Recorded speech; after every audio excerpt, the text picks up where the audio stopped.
जय श्री राम भक्तों। सभी भक्तों को मेरा प्रणाम।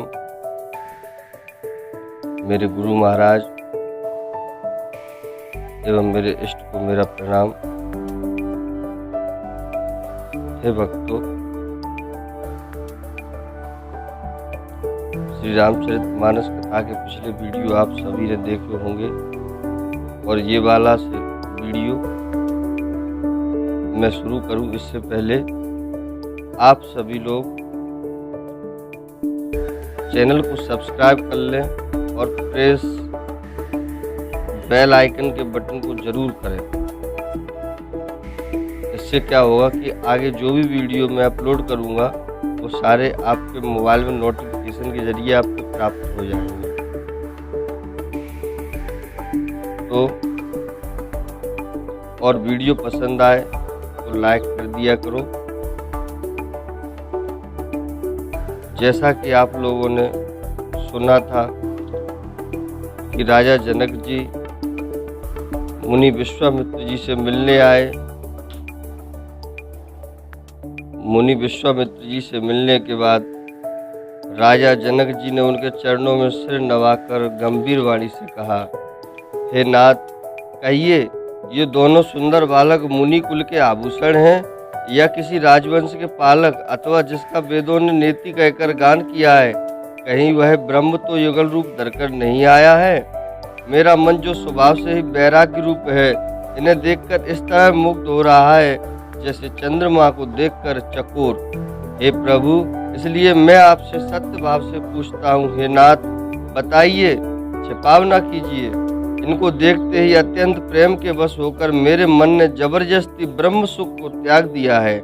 मुनि ने हंसकर कहा, हे राजन, आपने ठीक ही कहा, आपका वचन मिथ्या नहीं हो सकता। जगत में जहाँ तक जितने भी प्राणी हैं ये सभी को प्रिय हैं। मुनि की रहस्य भरी वाणी सुनकर श्री राम जी मन ही मन मुस्कुराते हैं, हंसकर मानो संकेत करते हैं कि रहस्य बोलिए नहीं। तब मुनि ने कहा, हे रघुकुल शिरोमणि, ये रघुकुल शिरोमणि महाराज दशरथ के पुत्र हैं। मेरे हित के लिए राजा ने इन्हें मेरे साथ भेजा है। ये राम और लक्ष्मण दोनों श्रेष्ठ भाई, रूपशील और बल के धाम हैं। सारा जगत इस बात का साक्षी है कि इन्होंने युद्ध में असुरों को जीतकर मेरे यज्ञ की रक्षा की है। राजा ने कहा, हे मुनि, आपके चरणों के दर्शन कर मैं अपना पुण्य प्रभाव कह नहीं सकता। ये सुंदर श्याम और गौरवर्ण के दोनों भाई आनंद को भी आनंद देने वाले हैं। इनकी आपस की प्रीति बड़ी पवित्र और सुहावनी है, वह मन को बहुत भाती है, वाणी से कहीं नहीं जा सकती। विदेह यानी कि जनक जी आनंदित होकर कहते हैं, हे नाथ, सुनिए, ब्रह्म और जीव की तरह इनमें स्वाभाविक प्रेम है। राजा बार बार प्रभु को देखते हैं, दृष्टि वहां से हटना ही नहीं चाहती। प्रेम से शरीर पुलकित हो रहा है और हृदय में बड़ा उत्साह है। फिर मुनि की प्रशंसा करके और उनके चरणों में सिर नवाकर राजा उन्हें नगर में लेवा चले। एक सुंदर महल जो सब समय यानी कि सभी ऋतुओं में सुखदायक था, वह राजा ने उन्हें ले जाकर ठहराया। तदंतर सब प्रकार से पूजा और सेवा करके राजा विदा मांगकर अपने घर के लिए चले गए। रघुकुल के शिरोमणि प्रभु श्री रामचंद्र जी ऋषियों के साथ भोजन और विश्राम करके भाई लक्ष्मण समेत बैठे। उस समय पहर भर दिन रह गया था। लक्ष्मण जी के हृदय में विशेष लालसा है कि जाकर जनकपुर देख आवे, परंतु प्रभु श्री रामचंद्र जी का डर है और फिर मुनि से भी सकुचा रहे हैं, इसलिए प्रगट में कुछ कहते नहीं हैं और मन ही मन मुस्कुरा रहे हैं। अंतर्यामी श्री रामचंद्र जी ने छोटे भाई की मन की दशा जान ली। तब उनके हृदय में भक्त वत्सलता उमड़ आई और वे गुरु की आज्ञा पाकर बहुत ही विनय के साथ सकुचाते हुए मुस्कुरा कर बोले, हे नाथ, लक्ष्मण नगर देखना चाहते हैं, किंतु प्रभु के डर और संकोच के कारण स्पष्ट नहीं कहते। यदि आपकी आज्ञा पाऊं तो मैं इनको नगर दिखलाकर तुरंत ही वापस ले आऊं। यह सुनकर मुनीश्वर विश्वामित्र जी ने प्रेम सहित वचन कहे, हे राम, तुम नीति की रक्षा कैसे न करोगे? हे तात, तुम धर्म की मर्यादा को पालन करने वाले और प्रेम के वशीभूत होकर सेवकों को सुख देने वाले हो। सुख के निदान दोनों भाई जाकर नगर देख आओ। अपने सुंदर मुख दिखलाकर सब नगर निवासियों के नेत्रों को सफल करो। सब लोगों के नेत्रों को सुख देने वाले दोनों भाई मुनि के चरण कमलों की वंदना करके चले। बालकों के झुंड इनके सौंदर्य की अत्यंत शोभा देखकर साथ लग गए। उनके नेत्र और मन इनकी माधुरी पर लुभा गए। दोनों भाइयों के पीले रंग के वस्त्र हैं, कमर के पीले दुपट्टों में तरकस बंधे हैं, हाथों में सुंदर धनुष बाण सुशोभित है। श्याम और गौर वर्ण के शरीर के अनुकूल अर्थात जिस पर जिस रंग का चंदन अधिक अच्छा लगे, सुंदर चंदन की खौर लगी है। सांवरे और गोरे रंग की मनोहर जोड़ी है। सिंह के समान गर्दन, गले का पिछला भाग है, विशाल भुजाएं हैं, चौड़ी छाती पर अत्यंत सुंदर गजमुक्ता की माला है। सुंदर लाल कमल के समान नेत्र हैं। तीनों तापों से छुड़ाने वाला चंद्रमा के समान इनका मुख है। कानों में सोने के कर्णफूल शोभा दे रहे हैं और देखते ही देखने वाले को चित्त को मानो चुरा लेते हैं। इनकी चितवन बड़ी मनोहर है और भौहें तिरछी एवं सुंदर हैं। तिलक की रेखाएं ऐसी सुंदर हैं मानो शोभा पर मुहर लगा दी गई हो। सिर पर सुंदर चौकोनी टोपियां हैं, काले और घुंघराले बाल हैं। दोनों भाई नख से शिखा तक सुंदर हैं और सारी शोभा जहाँ जैसी चाहिए वैसी ही है। जब प्रवासियों ने यह समाचार पाया कि दोनों राजकुमार नगर को देखने के लिए आए हैं, तब वे बार बार और सब काम काज छोड़कर ऐसे दौड़े मानो दरिद्री धन का खजाना लूटने दौड़े हों। स्वभाव से ही सुंदर दोनों भाइयों को देखकर वे लोग नेत्रों का फल पाकर सुखी हो रहे हैं। युवती स्त्रियां घर के झरोकों से लगी हुई प्रेम सहित श्री रामचंद्र जी के रूप को देख रही हैं। वे आपस में बड़े प्रेम से बातें कर रही हैं। हे सखी, इन्होंने करोड़ों कामदेवों की छवि को जीत लिया है। देवता, मनुष्य, असुर, नाग और मुनियों में ऐसी शोभा तो कहीं सुनने में भी नहीं आती। भगवान विष्णु के 4 भुजाएं हैं, ब्रह्मा जी के 4 मुख हैं, शिव जी का विकट भयानक वेश है और उनके 5 मुंह हैं। हे सखी, दूसरा देवता भी कोई ऐसा नहीं है जिसके साथ इस छवि की उपमा दी जाए। इनकी किशोर अवस्था है। ये सुंदरता के घर सांवले और गोरे रंग के तथा सुख के धाम हैं।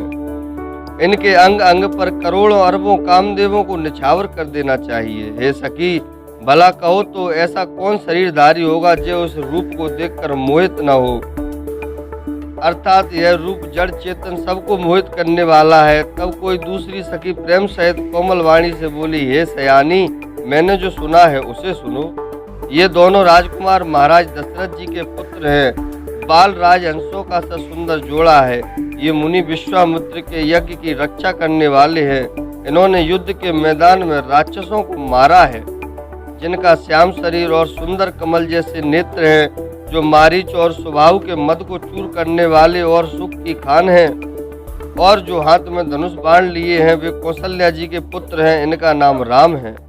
जिनका रंग गोरा और किशोर अवस्था है और जो सुंदर वेश बनाए और हाथ में धनुष बाण लिए श्री राम जी के पीछे पीछे चल रहे हैं, वे इनके छोटे भाई हैं। उनका नाम लक्ष्मण है। हे सखी सुनो, उनकी माता सुमित्रा है। दोनों भाई ब्राह्मण विश्वामित्र का काम करके और रास्ते में मुनि गौतम की स्त्री अहिल्या का उद्धार करके यहाँ धनुष यज्ञ देखने आए हैं। यह सुनकर सब स्त्रियां प्रसन्न हुई। श्री रामचंद्र जी की छवि देखकर कोई एक दूसरी सखी कहने लगी, यह वर जानकी के योग्य है। हे सखी, यदि कहीं राजा इन्हें देख लें तो प्रतिज्ञा छोड़कर हठ पूर्वक इन्हीं से विवाह कर देगा। किसी ने कहा, राजा ने इन्हें पहचान लिया है और मुनि के सहित इनका आदर पूर्वक सम्मान किया है, परंतु हे सखी, राजा अपना प्रण नहीं छोड़ता। वह होनहार के वशीभूत होकर हठ पूर्वक अविवेक का ही आश्रय लिए हुए है। प्रण पर अड़े रहने की मूर्खता नहीं छोड़ता। कोई कहती है, यदि विधाता भले हैं और सुना जाता है कि वे सबको उचित फल देते हैं, तो जानकी को यही वर मिलेगा। हे सखी, इसमें संदेह नहीं है। जो देव योग से ऐसा संयोग बन जाए तो हम लोग कृतार्थ हो जाए। हे सखी, मेरे तो इसी से इतने अधिक आतुरता हो रही है कि इसी नाते कभी ये यहाँ आवेंगे, नहीं तो विवाह ना हुआ तो हे सखी सुनो, हमको इनके दर्शन पता नहीं कब होंगे। यह संयोग तभी हो सकता है जब हमारे पूर्व जन्मों के बहुत पुण्य हो। दूसरी ने कहा, हे सखी, तुमने बहुत अच्छा कहा, इस विवाह से सभी का परम हित है। किसी ने कहा, शंकर जी का धनुष कठोर है और ये सांवले राजकुमार कोमल शरीर के बालक हैं। हे सयानी, सब असमंजस ही है। यह सुनकर दूसरी सखी कोमल वाणी से कहने लगी, हे सखी, इनके संबंध में कोई कोई ऐसा कहते हैं, ये देखने में तो छोटे हैं पर इनका प्रभाव बहुत बड़ा है। जिनके चरण कमलों की धूलि का स्पर्श पाकर अहिल्या तर गई, जिसने बड़ा भारी पाप किया था, वे क्या शिवजी का धनुष बिना तोड़े रहेंगे? इस विश्वास को भूलकर भी नहीं छोड़ना चाहिए। जिस ब्रह्मा ने सीता को संवार कर बड़ी चतुराई से रचा है, उसी ने विचार कर सांवला वर भी रच रखा है। उसके ये वचन सुनकर सब हर्षित हुई और कोमल वाणी से कहने लगी, हे सखियों, ऐसा ही हो।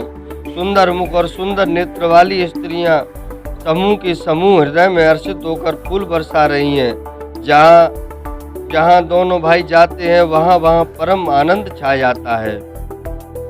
दोनों भाई नगर के पूरब ओर गए, जहाँ धनुष यज्ञ के लिए रंग भूमि बनाई गई थी। बहुत लंबा चौड़ा सुंदर ढाला हुआ पक्का आंगन था, जिस पर सुंदर और निर्मल वेदी सजाई गई थी।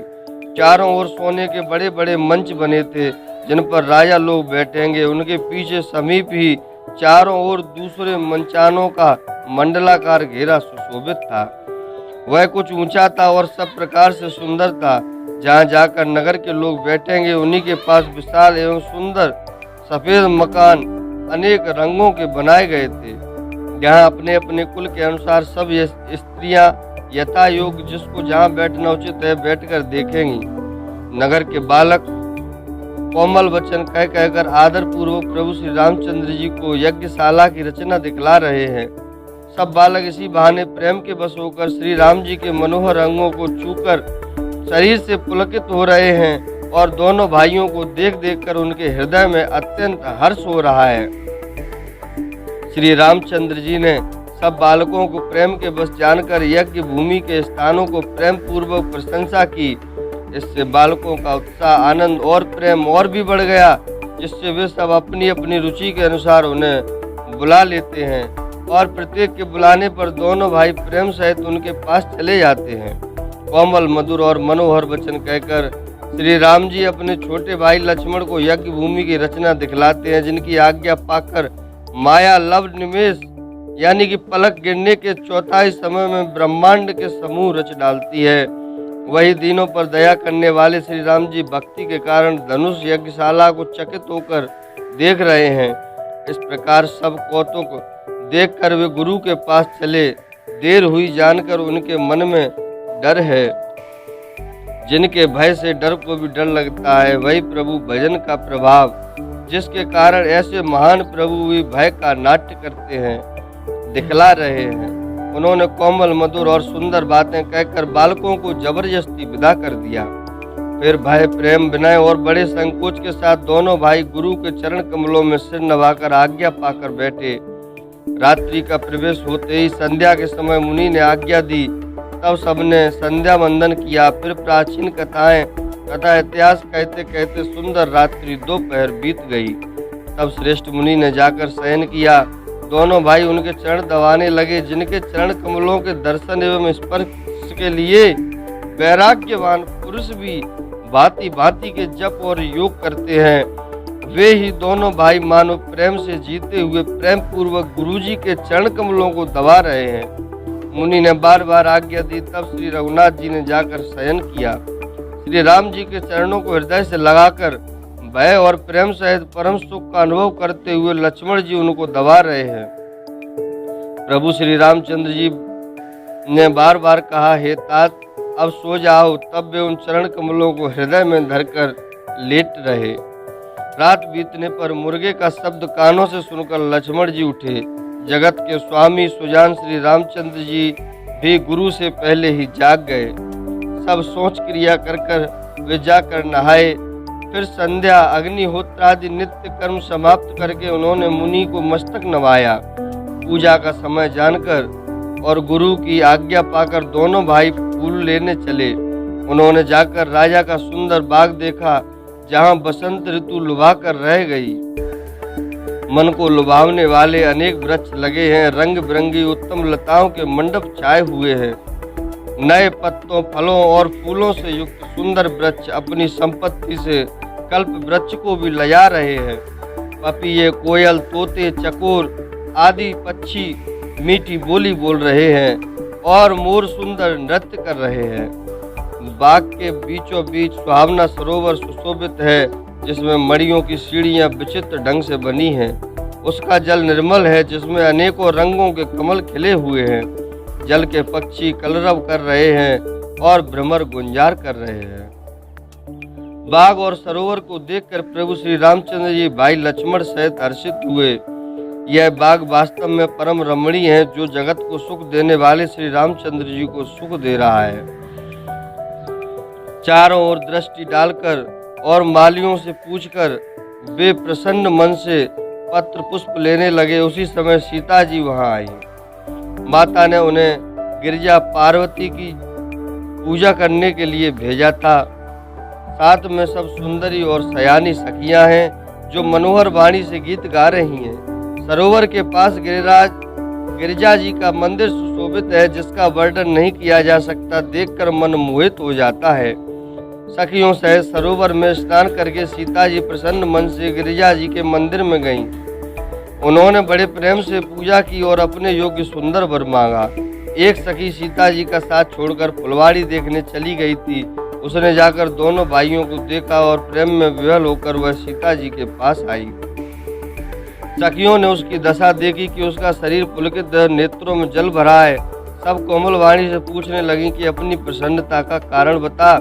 उसने कहा, दो राजकुमार बाग देखने आए हैं, किशोर अवस्था के हैं और सब प्रकार से सुंदर हैं। वे सांवले और गोरे रंग के हैं। उनके सौंदर्य को मैं कैसे बखान कर कहूँ। वाणी बिना नेत्र की है और नेत्रों के वाणी नहीं है। यह सुनकर और सीता जी के हृदय में बड़ी उत्कंठा जानकर सब सयानी सखियां प्रसन्न हुईं। तब एक सखी कहने लगी, हे सखी, ये वही राजकुमार हैं जो सुना है कि कल विश्वामित्र मुनि के साथ आए और जिन्होंने अपने रूप की मोहनी डालकर नगर के स्त्री पुरुषों को अपने बस में कर लिया है। जहाँ तहाँ सब लोग उन्हीं की छवि का वर्णन कर रहे हैं। अवश्य चलकर उन्हें देखना चाहिए, वे देखने ही योग्य हैं। उसके वचन सीता जी को अत्यंत ही प्रिय लगे और दर्शन के लिए उनके नेत्र अकुला उठे। उसी प्यारी सखी को आगे करके सीता जी चली। पुरानी प्रीति को कोई लख नहीं पाता। नारद जी के वचनों का स्मरण करके सीता जी के मन में पवित्र प्रीति उत्पन्न हुई। वे चकित होकर सब ओर इस तरह देख रही हैं, मानो डरी हुई मृग छौनी इधर उधर देख रही हो। कंकड़, हाथों के कड़े, करधनी और पायजेब के शब्द सुनकर श्री रामचंद्र जी हृदय में विचार कर लक्ष्मण से कहते हैं, यह ध्वनि कैसी आ रही है? मानो कामदेव ने विश्व को जीतने का संकल्प करके डंके पर चोट मारी है। ऐसा कहकर श्री राम जी ने फिरकर उस ओर देखा। श्री सीता जी के मुख रूपी चंद्रमा को निहारने के लिए उनके नेत्र चकोर बन गए। सुंदर नेत्र स्थिर हो गए, टकटकी लग गई। मानो निमि, जो जनक जी के पूर्वज हैं, उन्होंने जिनकी सबकी पलकों में निवास माना जाता है, लड़की दामाद मिलन प्रसंग को देखना उचित नहीं समझा। इस भाव से सकुचाकर पलकें छोड़ दी, पलकों में रहना छोड़ दिया, जिससे पलकों का गिरना रुक गया। सीता जी की शोभा देखकर श्री राम जी ने बड़ा सुख पाया। हृदय में वे उसकी सराहना करते हैं, किंतु मुख से वचन नहीं निकलते। वह शोभा ऐसी अनुपम है, मानो ब्रह्मा ने अपनी सारी निपुणता को मूर्ति मानकर संसार को प्रकट करके दिखा दिया हो। वह सीता जी की शोभा सुंदरता को भी सुंदर करने वाली है। वह ऐसी मालूम होती है मानो सुंदरता रूपी घर में दीपक की लौ जल रही हो। अब तक सुंदरता रूपी भवन में अंधेरा था, वह भवन मानो सीता जी की सुंदरता रूपी दीप शिखा को पाकर जगमगा उठा है। पहले से भी अधिक सुंदर हो गया है। सारी उपमाओं को तो कवियों ने झूठा कर रखा है और मैं जनक नंदिनी श्री सीता जी की उपमा कैसे करूं? इस प्रकार हृदय में सीता जी की शोभा का वर्णन करके और अपनी दशा को विचार कर प्रभु श्री रामचंद्र जी पवित्र मन से अपने छोटे भाई लक्ष्मण से समयानुकूल वचन बोले। हे तात, यह वही जानकी जी कन्या है जिसके लिए धनुष यज्ञ हो रहा है। सखियां इसे गौरी पूजन के लिए ले आई हैं। यह फुलवाड़ी में प्रकाश करती हुई फिर रही है, जिसकी अलौकिक सुंदरता देखकर स्वभाव से ही पवित्र मेरा मन क्षुब्ध हो गया है। वह सब कारण अथवा उसका सब कारण तो विधाता जाने, किंतु हे भाई सुनो, मेरे मंगलदायक दाहिने अंग फड़क रहे हैं। रघुवंशियों का यह सहज जन्मगत स्वभाव है कि उनका मन कभी कुमार पर पैर नहीं रखता। मुझे तो अपने मन का अत्यंत ही विश्वास है कि जिसने जगत की कौन कहे स्वप्न में भी पराई स्त्री पर दृष्टि नहीं डाली, रण में शत्रु जिनकी पीठ नहीं देख पाते, अर्थात जो लड़ाई के मैदान से भागते नहीं, पराई स्त्रियां जिनके मन और दृष्टि को नहीं खींच पाती, और भिखारी जिनके यहाँ से ना ही पाते, यानी कि खाली हाथ नहीं लौटते, ऐसे श्रेष्ठ पुरुष संसार में थोड़े ही हैं। यूं श्री रामचंद्र जी छोटे भाई से बातें कर रहे हैं, पर मन सीता जी के रूप में लुभाया हुआ उनके मुख रूपी कमल के छवि रूप मकरंद रस को भौरे की तरह पी रहा है। सीता जी चकित होकर चारों ओर देख रही हैं। मन इस बात की चिंता कर रहा है कि राजकुमार कहाँ चले गए। बाल मृग नयनी सीता जी जहाँ दृष्टि डालती हैं, वहाँ मानो श्वेत कमलों की कतार बरस जाती है। तब सखियों ने लता की ओट में सुंदर श्याम और गौर कुमार को दिखलाया। उनके रूप को देखकर नेत्र ललचा उठे, वे ऐसे प्रसन्न हुए मानो उन्होंने अपना खजाना पहचान लिया। श्री रघुनाथ जी की छवि देखकर नेत्र थकित हो गए, पलकों ने भी गिरना छोड़ दिया। अधिक स्नेह के कारण शरीर बेहल हो गया, मानो शरद ऋतु के चंद्रमा को चकोरी देख रही हो। नेत्रों के रास्ते श्री राम जी को हृदय में लाकर चतुर शिरोमणि जानकी जी ने पलकों के किवाड़ लगा दिए। जब सखियों ने सीता जी को प्रेम के बस जाना, अब मन में सकुचा गईं, कुछ कह नहीं सकती थी। उसी समय दोनों भाई लता मंडप कुंज में से प्रकट हुए, मानो दो निर्मल चंद्रमा बादलों के पर्दे को हटाकर निकले हों। दोनों सुंदर भाई शोभा की सीमा हैं। उनके शरीर की आभा नीले और पीले कमल की सी है, सिर पर सुंदर मोर पंख सुशोभित है। उनके बीच बीच में फूलों की कलियों के गुच्छे लगे हैं। माथे पर तिलक और पसीने की बूंदें शोभायमान हैं। कानों में सुंदर भूषणों की छवि छाई है। टेढ़ी भौहें और घुंघराले बाल हैं। नए लाल कमल के समान रत्नारे लाल नेत्र हैं। थोड़ी नाक और गाल बड़े सुंदर हैं और हंसी की शोभा मन को मोल लेती है। मुख की छवि तो मुझसे कही ही नहीं जाती, जिसे देखकर बहुत से कामदेव लजा जाते हैं। वक्ष स्थल पर मणियों की माला है। शंख के सदृश गला सुंदर है। कामदेव के हाथी के बच्चे की सूंड के समान उतार चढ़ाव वाली एवं कोमल भुजाएं हैं, जो बल की सीमाएं हैं। जिसके बाएं हाथ में फूलों सहित दोना है। ये सखी, वह सांवला कुंवर तो बहुत ही सलोना है। सिंह की सी पतली लचीली कमर वाले पीताम्बर धारण किए हुए शोभा और शील के भंडार सूर्य कुल के भूषण श्री रामचंद्र जी को देखकर सखियां अपने आप को भूल गईं। एक चतुर सखी धीरज धरकर हाथ पकड़कर सीता जी से बोली, गिरिजा जी का ध्यान फिर कर लेना, इस समय राजकुमारों को क्यों नहीं देख लेती। तब सीता जी ने सकुचाकर नेत्र खोले और रघुकुल के दोनों सिंहों को अपने सामने खड़े देख नख से शिखा तक श्री राम जी की शोभा देखकर और फिर पिता का प्रण याद करके उनका मन बहुत क्षुब्ध हो गया। जब सखियों ने सीता जी को परवश प्रेम के बस देखा, तब सब भयभीत होकर कहने लगी, बड़ी देर हो गई, अब चलना चाहिए, कल इसी समय फिर आएंगी। ऐसा कहकर एक सखी मन में हंसी। सखी की यह रहस्यभरी वाणी सुनकर सीता जी सकुचा गईं। देर हो गई जान उन्हें माता का भय लगा। बहुत धीरज धरकर वे श्री रामचंद्र जी को हृदय में ले आईं और उनका ध्यान करती हुई अपने को पिता के अधीन जानकर लौट चली। मृग पक्षी और वृक्षों को देखने के बहाने सीता जी बार बार घूम जाती हैं और श्री राम जी की छवि देख देखकर उनका प्रेम कम नहीं बढ़ रहा है। शिव जी के धनुष को कठोर जानकर वे विसूरती मन में विलाप करती हुई हृदय में श्री राम जी की सांवली मूर्ति को रखकर चली। शिव जी के धनुष की कठोरता स्मरण आने से उन्हें चिंता होती है कि ये सुकुमार रघुनाथ जी उसे कैसे तोड़ेंगे। पिता के प्रण की स्मृति से उनके हृदय में क्षोभ था।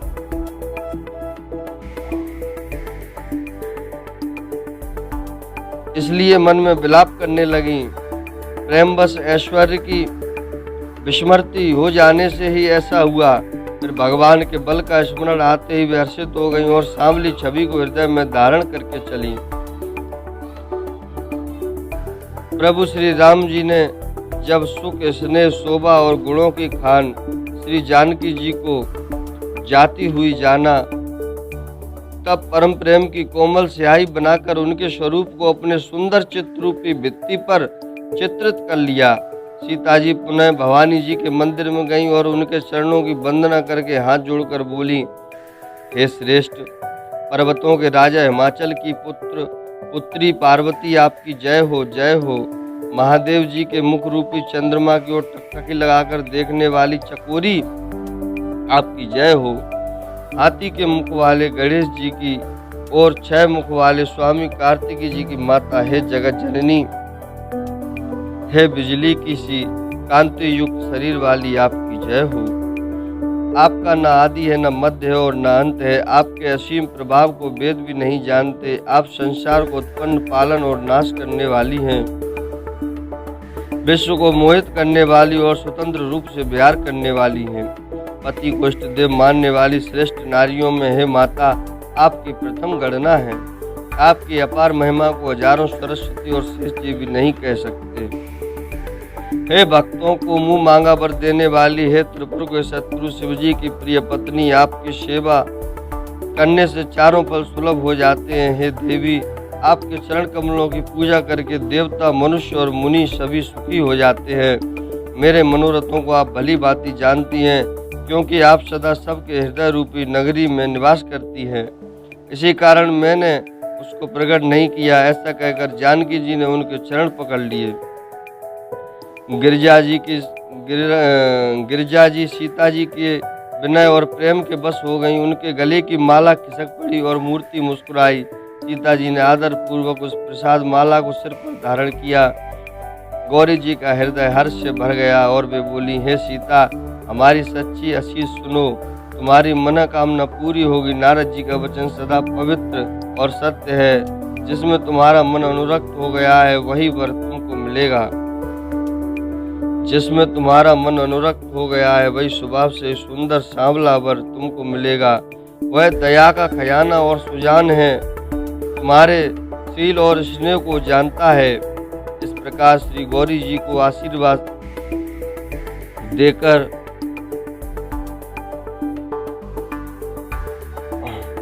और गौरी जी का आशीर्वाद सुनकर जानकी जी समेत सब सखियां हृदय में हर्षित हुई। तुलसीदास जी कहते हैं, भवानी जी को बार बार पूजकर सीता जी प्रसन्न मन से राजमहल को लौट चली। श्री गौरी जी को अनुकूल जानकर श्री सीता जी के हृदय को जो हर्ष हुआ वह कहा नहीं जा सकता। सुंदर मंगलों के मूल उनके बाएं अंग फड़कने लगे। हृदय में सीता जी के सौंदर्य की सराहना करते हुए दोनों भाई गुरु जी के पास गए। श्री राम जी ने विश्वामित्र जी से सब कुछ कह दिया, क्योंकि उनका सरल स्वभाव है, छल तो उसे छूता भी नहीं है। फूल पाकर मुनि ने पूजा की, फिर दोनों भाइयों को आशीर्वाद दिया कि तुम्हारे मनोरथ सफल हों। यह सुनकर श्री राम लक्ष्मण सुखी हुए। श्रेष्ठ विज्ञानी मुनि विश्वामित्र जी भोजन करके कुछ प्राचीन कथाएं कहने लगे। इतने में दिन बीत गया और गुरु की आज्ञा पाकर दोनों भाई संध्या करने चले। उधर पूर्व दिशा में सुंदर चंद्रमा उदय हुआ। श्री रामचंद्र जी ने उसे सीता के मुख के समान देखकर सुख पाया। फिर मन में विचार किया कि यह चंद्रमा सीता जी के मुख के समान नहीं है। खारे समुद्र में तो इसका जन्म, फिर उसी समुद्र से उत्पन्न होने के कारण विष इसका भाई।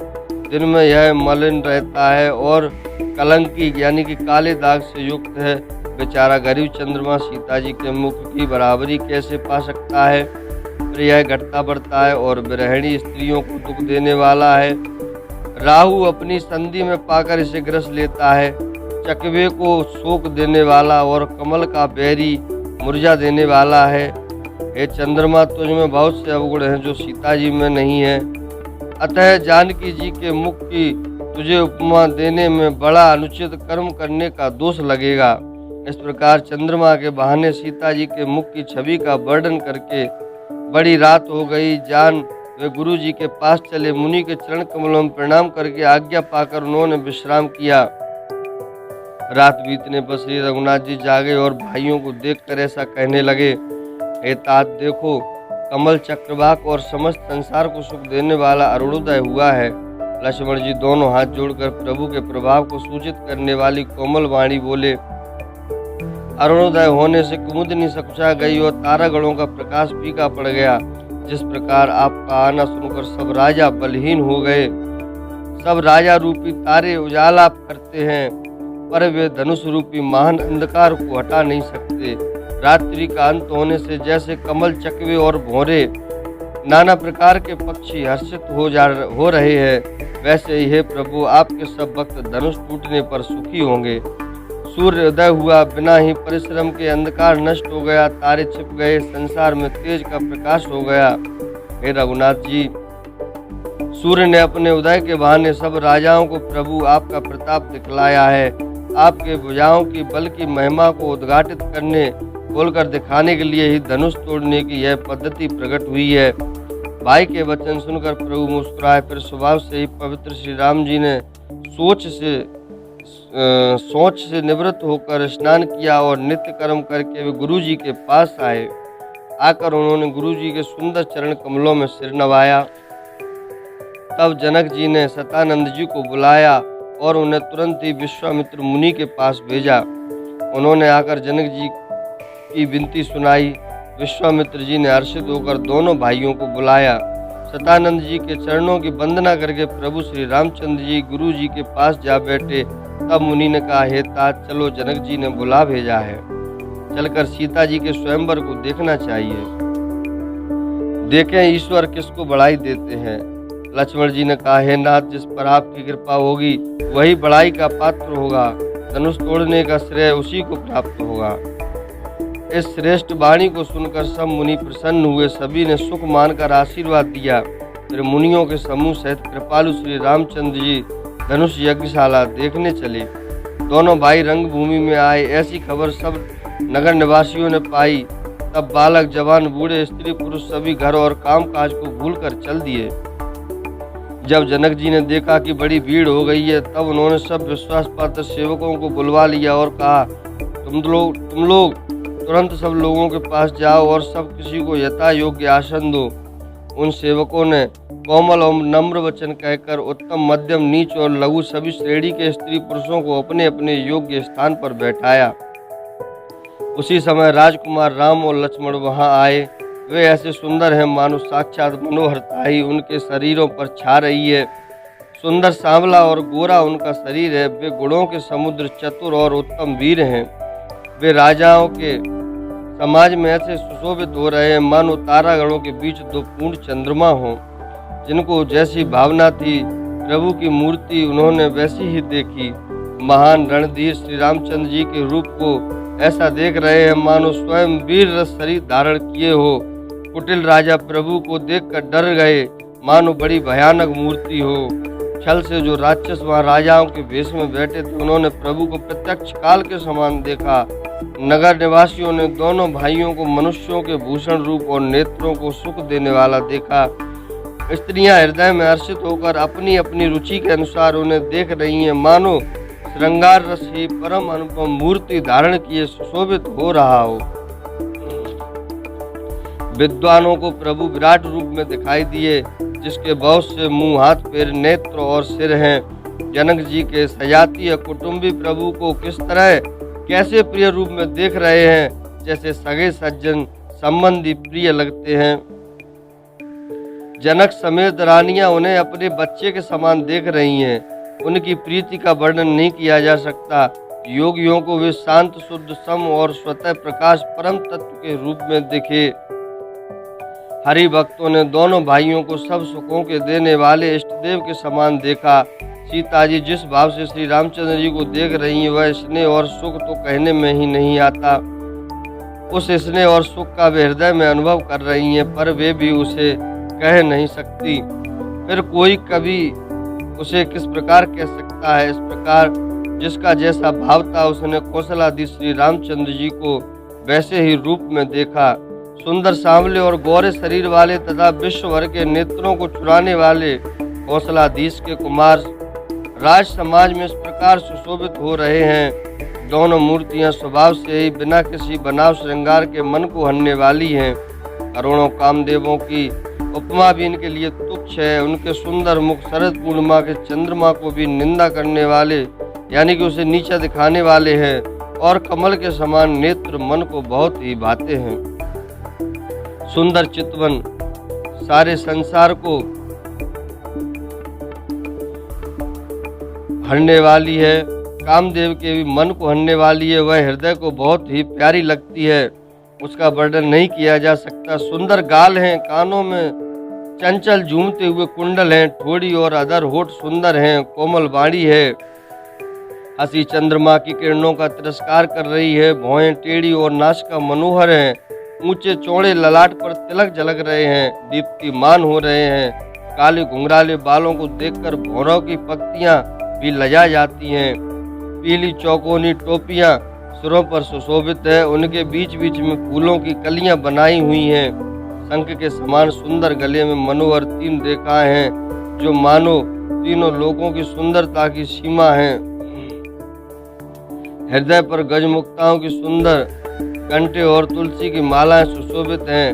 उनके कंधे बैलों के कंधे की तरह ऊंचे तथा पुष्ट हैं। ऐड़ सिंह की सी और भुजाएं विशाल एवं बल के भंडार हैं। कमर में तरकस और पीताम्बर बांधे हैं। हाथों में बाण और बाएं सुंदर कंधों पर धनुष तथा पीले यज्ञोपवीत जनोई सुशोभित हैं। नख से लेकर शिखा तक सब अंग सुंदर हैं। उन पर महान शोभा छाई हुई है। उन्हें देखकर सब लोग सुखी हुए नेत्र एकटक हैं और तारे भी नहीं चलते। जनक जी, तारे यानी कि पुतलियां, जनक जी दोनों भाइयों को देखकर हर्षित हुए। तब उन्होंने जाकर मुनि के चरण कमल पकड़ लिए, विनती करके अपनी कथा सुनाई और मुनि को सारी रंगभूमि यज्ञशाला दिखलाई। मुनि के साथ दोनों श्रेष्ठ राजकुमार जहाँ जहाँ जाते हैं वहाँ वहाँ सबको आश्चर्यचकित ही देखने लगते हैं। सबने राम जी को अपनी अपनी ओर मुख किए हुए देखा, परंतु इसका कुछ भी विशेष रहस्य कोई नहीं जान सका। मुनि ने राजा से कहा, रंगभूमि की रचना बड़ी सुंदर है। विश्वामित्र जिसने स्प्रय विरक्त और ज्ञानी मुनि से रचना की प्रशंसा सुनकर राजा प्रसन्न हुए और उन्होंने बड़ा सुख पाया। सब मंचों से एक मंच अधिक सुंदर, उज्जवल और विशाल था। स्वयं राजा ने मुनि सहित दोनों भाइयों को उस पर बैठाया। प्रभु को देखकर सब राजा हृदय में ऐसे हार गए जैसे पूर्ण चंद्रमा के उदय होने पर तारे प्रकाशहीन हो जाते हैं। सबके मन में ऐसा विश्वास हो गया कि श्री रामचंद्र जी ही धनुष को तोड़ेंगे, इसमें संदेह नहीं। इधर उनके रूप को देखकर सबके मन में यह निश्चय हो गया, शिव जी के विशाल धनुष को जो संभव है न टूट सके, बिना तोड़े भी सीता जी श्री रामचंद्र जी के ही गले में जयमाल डालेंगी, अर्थात दोनों तरह से ही हमारी हार होगी और विजय श्री रामचंद्र जी के हाथ रहेगी। यूँ सोचकर वे कहने लगे, हे भाई, ऐसा विचार कर यश प्रताप बल और तेज गंवाकर अपने अपने घर चलो। दूसरे राजा जो अविवेक से अंधे हो रहे थे और अभिमानित थे, यह बात सुनकर बहुत हंसे। उन्होंने कहा, धनुष तोड़ने पर भी विवाह होना कठिन है, अर्थात सहज ही में हम जानकी जी को हाथ से जाने नहीं देंगे। फिर बिना तोड़े तो राजकुमारी को ब्याह ही कौन सकता है। काल ही क्यों न हो, एक बार तो सीता जी के लिए उससे भी हम युद्ध में जीत लेंगे। यह घमंड की बात सुनकर दूसरे राजा जो धर्मात्मा, हरि भक्त और सयाने थे मुस्कुराए। उन्होंने कहा, राजाओं के गर्व दूर करके जो धनुष किसी के नहीं टूट सकेगा उसे तोड़कर श्री रामचंद्र जी सीता जी को ब्याहेंगे। रही युद्ध की बात, सो महाराज दशरथ के रण में बाके पुत्रों को तो युद्ध में जीत ही कौन सकता है। गाल बजाकर व्यर्थ ही मत मरो, मन के लड्डुओं से भी कहीं भूख बुझती है। हमारी परम पवित्र निष्कपट सीख को सुनकर सीता जी को अपने जी में साक्षात जगत जननी समझो। उन्हें पत्नी रूप में पाने की आशा एवं लालसा छोड़ दो और श्री रघुनाथ जी जगत का पिता परमेश्वर विचार कर नेत्र भरकर उनकी छवि देख लो। ऐसा अवसर बार बार नहीं मिलेगा। सुंदर सुख देने वाले और समस्त गुणों की राशि ये दोनों भाई शिव जी के हृदय में बसने वाले हैं। स्वयं शिव जी भी उन्हें जिन्हें सदा हृदय में छिपाए रखते हैं वे तुम्हारे नेत्रों के सामने आ गए हैं। समीप आए हुए भगवत दर्शन रूप अमृत के समुद्र को छोड़कर तुम जगत जननी जानकी को पत्नी रूप में पाने का दुराशा रूप विद्या मृग जल को देखकर दौड़कर क्यों मरते हो? फिर भाई जिसको जो अच्छा लगे वही जाकर करो। हमने तो श्री रामचंद्र जी के दर्शन करके आज जन्म लेने का फल पा लिया, जीवन और जन्म को सफल कर लिया। ऐसा कहकर अच्छे राजा प्रेम मग्न होकर श्री राम जी का अनुपम रूप देखने लगे। मनुष्यों की तो बात ही क्या, देवता लोग भी आकाश से विमानों पर चढ़े हुए दर्शन कर रहे हैं, सुंदर गान करते हुए फूल बरसा रहे हैं। तब सुअवसर जानकर जनक जी ने सीता जी को बुला भेजा। सब चतुर और सुंदर सखियां आदर पूर्वक उन्हें लेवा चली। रूप और गुणों की खास जगत जननी जानकी जी की शोभा का वर्णन नहीं हो सकता। उनके लिए मुझे काव्य की सब उपमाएं तुच्छ लगती हैं, क्योंकि वे लौकिक स्त्रियों के अंगों से अनुराग रखने वाली, अर्थात वे जगत के स्त्रियों के अंगों को दी जाती हैं जो लौकिक उपमाएं हैं। काव्य की उपमाएं सब त्रिगुणात्मक मायक जगत से ली गई हैं। उन्हें भगवान की स्वरूपा शक्ति श्री जानकी जी के अप्राकृत चिन्मय अंगों के लिए प्रयुक्त करना, उनका अपमान करना और अपने को उपहासपद बनाना है। सीता जी के वर्णन में उन्हीं उपमाओं को देखकर कौन को कवि कहलाए और उपयश का भागी बने, अर्थात सीता जी के लिए उन उपमाओं का प्रयोग करना, सुकवि के पद से च्युत होना और अपकीर्ति मोल लेना है। कोई भी सुकवि ऐसी नादानी एवं अनुचित कार्य नहीं करेगा।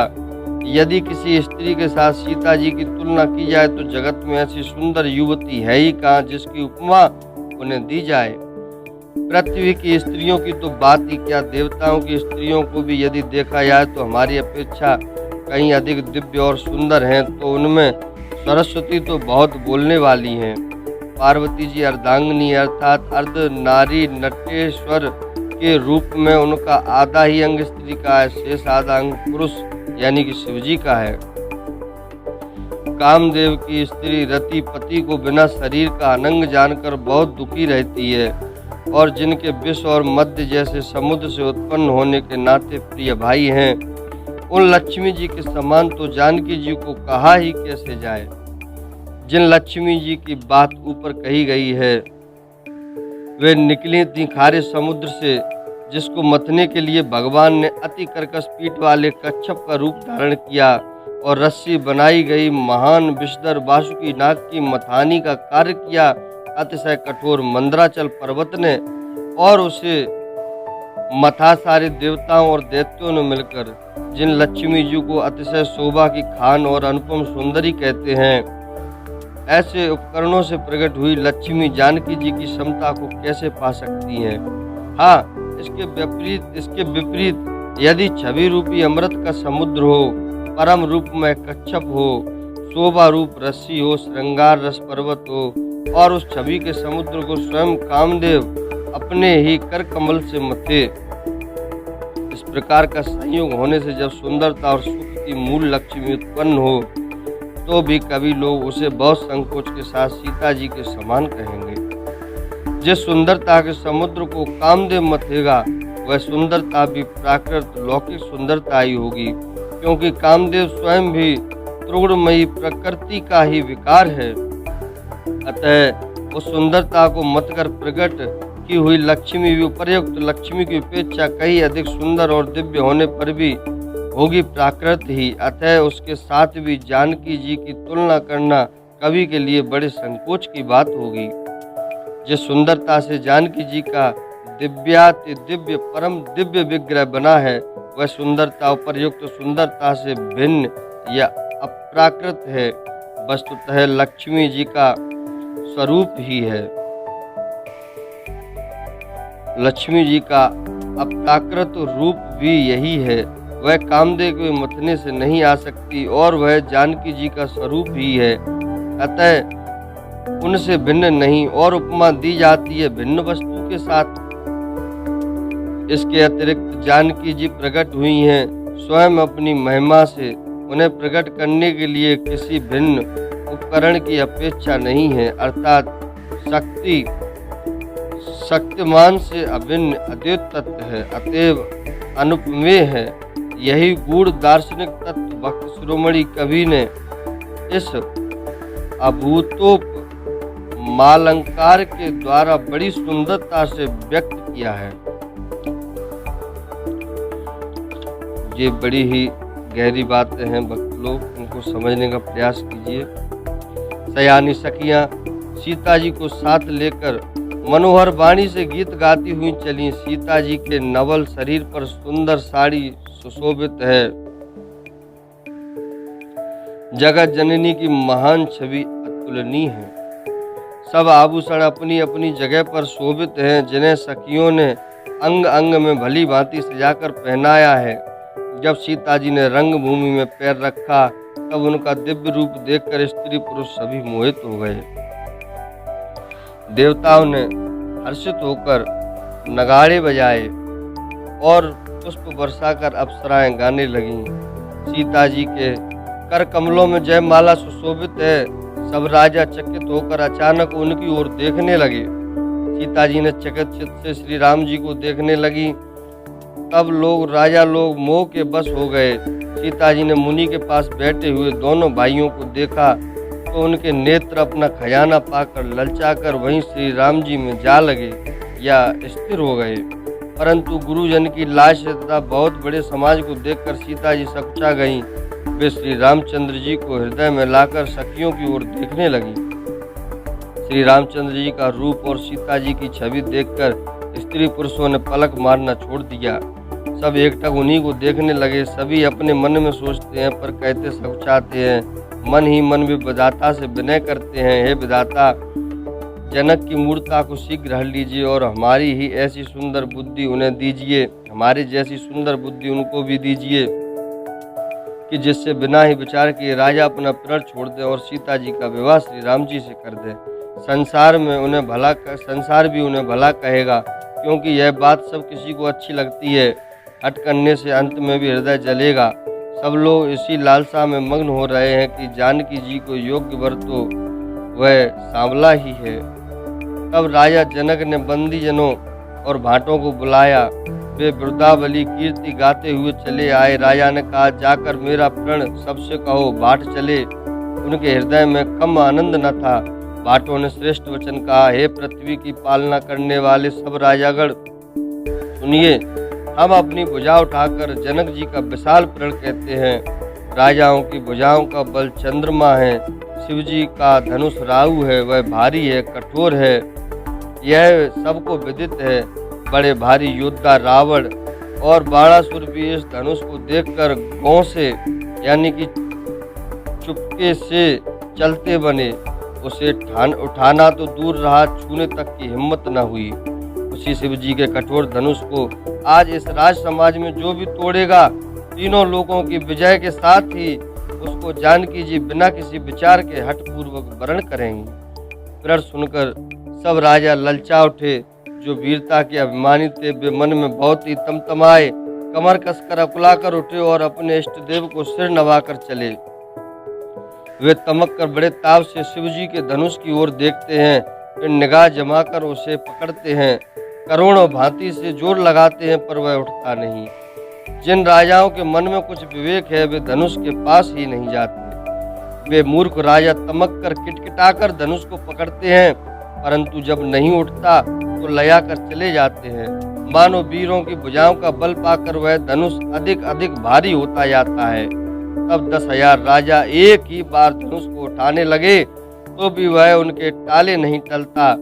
शिव जी का वह धनुष कैसे नहीं डिगता था, जैसे कामी पुरुष के वचनों से सीता जी का मन कभी चलायमान नहीं होता। सब राजा उपहास के योग्य हो गए, जैसे वैराग्य के बिना सन्यासी उपहास के योग्य हो जाता है। कीर्ति, विजय, बड़ी वीरता, इन सब को वे धनुष के हाथों बरबस होकर चले गए। राजा लोग हृदय से हार कर श्रीहीन हतप्रभ हो गए और अपने अपने समाज में जा बैठे। राजाओं को असफल देखकर जनक अकुला उठे और ऐसे वचन बोले जो मानो क्रोध में सने हुए थे। मैंने जो प्रण ठाना था उसे सुनकर दीप दीप के अनेकों राजा आए, देवता और दैत्य भी मनुष्य का शरीर धारण करके आए तथा और भी बहुत से रणधीर वीर आए, परंतु धनुष को तोड़कर मनोहर कन्या, बड़ी विजय और अत्यंत सुंदर कीर्ति को पाने वाला मानो ब्रह्मा ने किसी को रचा ही नहीं। कहिए यह लाभ किसको अच्छा नहीं लगता, परंतु किसी ने भी शंकर जी का धनुष नहीं चढ़ाया। अरे भाई, चढ़ाना और तोड़ना तो दूर रहा, कोई तिल भर भूमि भी छुड़ा न सका। अब कोई वीरता का अभिमानी नाराज ना हो। मैंने जान लिया पृथ्वी वीरों से खाली हो गई। अब आशा छोड़कर अपने अपने घर जाओ। ब्रह्मा ने सीता का विवाह लिखा ही नहीं। यदि प्रण छोड़ता हूँ तो पुण्य जाता है, इसलिए क्या करूँ, कन्या कुंवारी ही रहे। यदि मैं जानता कि पृथ्वी वीरों से शून्य है तो प्रण करके उपास का पात्र न बनता। जनक ने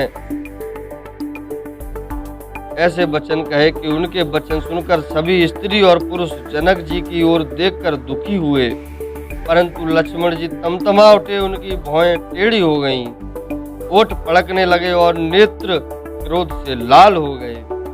श्री रघुवीर जी के डर से कुछ कह तो सकते नहीं, पर जनक के वचन उन्हें बाण जैसे लगे। जब ना रह सके तब श्री रामचंद्र जी के चरण कमलों में सिर नभाकर वे यथार्थ वचन बोले। रघुवंशियों में कोई भी जहाँ होता है उस समाज में ऐसे वचन कोई नहीं कहता जैसे अनुचित वचन रघुकुल शिरोमणि श्री राम जी को उपस्थित जानते हुए भी जनक जी ने कहे हैं। हे सूर्य कुल रूपी कमल के सूर्य, सुनिए, मैं स्वभाव से कहता हूँ, कुछ अभिमान करके नहीं। यदि आपकी आज्ञा पाऊं तो मैं ब्रह्मांड को गेंद की तरह उठा लूं और उसे कच्चे घड़े की तरह फोड़ डालूं। मैं सुमेरु पर्वत को मूली की तरह तोड़ सकता हूँ। हे भगवान, आपके प्रताप की महिमा से यह बेचारा पुराना धनुष तो कौन चीज है। ऐसा जानकर हे नाथ, आज्ञा हो तो कुछ खेल करूं। उसे भी देखिए, धनुष को कमल की डंडी की तरह चढ़ाकर उसे 100 योजन तक दौड़ा लिए चला जाऊं। हे नाथ, आपके प्रताप के बल से धनुष को कुकुर मुत्ते की तरह तोड़ दूं। यदि ऐसा न करूं तो प्रभु के चरणों की शपथ है, फिर मैं धनुष और तरकस को कभी हाथ में न लूंगा। ज्यों ही लक्ष्मण जी क्रोध भरे वचन बोले कि पृथ्वी डगमगा उठी और दिशाओं के हाथी कांप गए। सभी लोग और सब राजा डर गए। सीता जी के हृदय में बड़ा हर्ष हुआ और जनक जी सकुचा गए। गुरु विश्वामित्र जी श्री रघुनाथ जी की ओर सब मुनि मन में प्रसन्न हुए। गुरु विश्वामित्र जी श्री रघुनाथ जी और सब मुनि मन में प्रसन्न हुए और बार बार पुलकित होने लगे। श्री रामचंद्र जी इशारे से लक्ष्मण को मना कर रहे हैं और कह रहे हैं, प्रेम सहित अपने पास बैठाने के लिए लक्ष्मण से कह रहे हैं, मेरे पास बैठे आओ। विश्वामित्र जी शुभ समय जानकर अत्यंत प्रेम भरी वाणी बोले, हे राम, उठो, शिव जी का धनुष तोड़ो और हे तात, जनक का संताप मिटा दो। गुरु के वचन सुनकर श्री राम जी ने चरणों में सिर नवाया। उनके मन में न हर्ष हुआ और न विषाद हुआ। वे अपनी एड़ यानी कि खड़े होने की शान से जवान सिंह को भी लजाते हैं और लजाते हुए सहज स्वभाव से ही उठ खड़े हुए। जवान सिंह को भी लजाते हैं जब भगवान श्री रामचंद्र जी खड़े होते हैं। अब मंच रूपी उदयाचल पर रघुनाथ जी रूपी बाल सूर्य के उदय होते ही सब संत रूपी कमल खिल उठे और नेत्र रूपी भौरे हर्षित हो गए। राजाओं की आशा रूपी रात्रि नष्ट हो गई। उनके वचन रूपी तारों का समूह चमकना बंद हो गया। वे मौन हो गए। अभिमानी राजा रूपी कुमुद संकुचित हो गए और कपटी राजा रूपी उल्लू छिप गए। मुनि और देवता रूपी चकवे शोक रहित हो गए। वे फूल बरसाकर अपनी सेवा प्रकट कर रहे हैं। प्रेम सहित गुरु के चरणों की वंदना करके श्री रामचंद्र जी ने मुनियों से आज्ञा मांगी। समस्त जगत के स्वामी श्री राम जी सुंदर मत वाले श्रेष्ठ हाथी की सी चाल से स्वाभाविक ही चले। श्री रामचंद्र जी के चलते ही नगर भर के सब स्त्री पुरुष सुखी हो गए और उनके शरीर रोमांच से भर गए। उन्होंने पितर और देवताओं की वंदना करके अपने पुण्यों का स्मरण किया। यदि हमारे पुण्यों का कुछ भी प्रभाव हो तो हे गणेश गोसाई रामचंद्र जी शिव जी के धनुष को कमल की डंडी की भांति तोड़ डालें। श्री रामचंद्र जी को वात्सल्य प्रेम के साथ देखकर और सखियों को समीप बुलाकर सीता जी की माता स्नेहवश बिलख कर विलाप करती हुई ये वचन बोली, हे सखी, ये जो हमारे हेतु कहलाते हैं वे सब तमाशा देखने वाले हैं। कोई भी इनके गुरु विश्वामित्र जी को समझाकर नहीं कहता ये राम जी बालक है, इनके लिए ऐसा हट अच्छा नहीं। जो धनुष रावण और बाण जैसे जग द्विजयी वीरों के हिलाए न हिल सका, उसे तोड़ने के लिए मुनि विश्वामित्र जी का राम जी को आज्ञा देना और राम जी का उसे तोड़ने के लिए चल देना रानी को हट जान पड़ा। इसलिए वे कहने लगी कि गुरु विश्वामित्र जी को कोई समझाता क्यों नहीं। रावण और बाणासुर ने जिस धनुष को छुआ तक नहीं और सब राजा घमंड कर कर हार गए, वही धनुष सुकुमार राजकुमार के हाथ में दे रहे हैं। हंस के बच्चे भी कहीं मंदराचल पहाड़ उठा सकते हैं और तो कोई समझा कर कहे या नहीं। राजा तो समझदार और ज्ञानी हैं, उन्हें तो गुरु को समझाने की चेष्टा करनी चाहिए थी, परंतु मालूम होता है राजा का भी सारा सयानापन समाप्त हो गया। ऐसा कि विधाता की गति कुछ जानने में नहीं आती। यूं कहकर रानी चुप हो रही। तब एक चतुर राम जी के महत्व को जानने वाली सखी कोमल वाणी से बोली, हे रानी, तेजवान को देखने में छोटा होने पर भी छोटा नहीं गिनना चाहिए। कहाँ घड़े से उत्पन्न होने वाले छोटे से मुनि अगस्त और कहाँ अपार समुद्र, किंतु उन्होंने उसे सोख लिया जिसका सुयश सारे संसार में छाया हुआ है। सूर्य मंडल देखने में छोटा लगता है, पर उसके उदय होते ही तीनों लोकों का अंधकार भाग जाता है। जिसके बस में ब्रह्मा विष्णु शिव और सभी देवता हैं, वह मंत्र अत्यंत छोटा होता है। महान मत वाले गजराज को छोटा सा अंकुश बस में कर लेता है। कामदेव ने फूलों का ही धनुष बाण लेकर समस्त लोगों को अपने बस में कर रखा है। हे देवी, ऐसा जानकर संदेह त्याग दीजिए। हे रानी सुनिए, रामचंद्र जी धनुष को अवश्य ही तोड़ेंगे। सखी के वचन सुनकर रानी को श्री राम जी के सामर्थ्य के संबंध में विश्वास हो गया और उनकी उदासी मिट गई और श्री राम जी के प्रति उनका प्रेम अत्यंत बढ़ गया।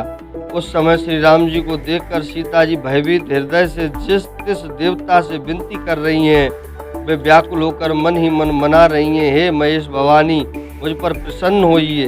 मैंने आपकी जो सेवा की है उसे सुफल कीजिए और मुझ पर स्नेह करके धनुष के भारीपन को हर लीजिए। हे गणों के नायक, वर देने वाले देवता गणेश जी, मैंने आज ही के लिए तुम्हारी सेवा की थी। बार बार मेरी विनती सुनकर धनुष का भारीपन बहुत ही कम कर दीजिए। श्री रघुनाथ जी की ओर देख देख कर सीता जी धीरज धरकर देवताओं को मना रही हैं। उनके नेत्रों में प्रेम के आंसू भरे हैं और शरीर में रोमांच हो रहा है। अच्छी तरह नेत्र भरकर श्री राम जी की शोभा देखकर फिर पिता के प्रण का स्मरण करके श्री सीता जी का मन क्षुब्ध हो उठा। वे मन ही मन कहने लगी, अहो, पिताजी ने बड़ी कठिन ठाना है, वे लाभ हानि कुछ भी नहीं समझ रहे हैं। मंत्री डर रहे हैं, इसलिए कोई उन्हें सीख भी नहीं देता। पंडितों की सभा में यह बड़ा अनुचित हो रहा है। कहाँ तो वज्र से ही बढ़कर कठोर धनुष और कहाँ ये कोमल शरीर किशोर श्याम सुंदर। हे विधाता, मैं हृदय में किस तरह धीरज धरूं। सिरस के फूल के कड़ से कहीं हीरा छेदा जाता है। सारी सभा की बुद्धि भोली बावली हो गई है। अतः हे शिव जी के धनुष, अब तो मुझे तुम्हारा ही आसरा है। तुम अपनी जड़ता लोगों पर डालकर श्री रघुनाथ जी के सुकुमार शरीर को देखकर उतने ही हल्के हो जाओ। इस प्रकार सीता जी के मन में बड़ा ही संताप हो रहा है। निमेष का एक लव अंश भी 100 युगों के समान बीत रहा है। प्रभु श्री रामचंद्र जी को देखकर पृथ्वी की ओर देखती हुई सीता जी के चंचल नेत्र इस प्रकार शोभित हो रहे हैं, मानो चंद्रमंडल रूपी डोल में कामदेव की 2 मछलियां खेल रही हों। श्री सीता जी की वाणी रूप भ्रमरी को उनके मुख रूपी कमल ने रोक रखा है। लाज रूपी रात्रि को देखकर वह प्रकट नहीं हो रही है। नेत्रों का जल नेत्रों के कोने में ही रह जाता है, जैसे बड़े भारी कंजूस का सोना कोने में ही गड़ा रह जाता है। अपनी बड़ी हुई व्याकुलता जानकर सीता जी सकुचा गईं और धीरज धरकर हृदय में विश्वास ले आईं कि यदि तन मन और वचन से मेरा प्रण सच्चा है और श्री रघुनाथ जी के चरणों में मेरा चित्त वास्तव में अनुरक्त है, तो सबके हृदय में निवास करने वाले भगवान मुझे रघुश्रेष्ठ श्री रामचंद्र जी की दासी अवश्य बनाएंगे। जिस पर सच्चा स्नेह होता है वह उसे मिलता ही है, इसमें कुछ भी संदेह नहीं है। प्रभु की ओर देखकर सीता जी ने शरीर के द्वारा प्रेम ठान लिया, अर्थात यह निश्चय कर लिया कि यह शरीर इन्हीं का होकर रहेगा या रहेगा ही नहीं। कृपा निदान श्री रामचंद्र जी सब जान गए। उन्होंने सीता जी को देखकर धनुष की ओर कैसे ताका, जैसे गरुड़ जी छोटे से सांप की ओर देखते हैं। इधर जब लक्ष्मण जी ने देखा कि रघुकुल मणि श्री रामचंद्र जी शिव जी के धनुष की ओर ताक रहे हैं, तो वे शरीर से पुलकित हो ब्रह्मांड को चरणों से दबाकर और निम्नलिखित वचन बोले। क्या वचन बोले इसको आप लोग जानेंगे अगले वीडियो में। और आज कथा थोड़ी सी लंबी हो गई है, चलिए कोई बात नहीं है, 10 बार सुन लो या 1 बार सुन लो तो एक ही बात है। चलिए कोई बात नहीं, अगर इतना बड़ा वीडियो आप लोग ना सुन पाए तो इसको थोड़ा सा 1 दिन में, 2 दिन में, 3 दिन में रोक के सुन लीजिए। अभी कथा को विराम देते हैं और आप सभी लोगों से एक बार फिर से अनुरोध करते हैं कि अगर अभी तक हमारा चैनल सब्सक्राइब नहीं किया है तो सब्सक्राइब जरूर करें और वीडियो पसंद आया हो तो उसको लाइक करें। बोलिए श्री रामचंद्र भगवान की जय।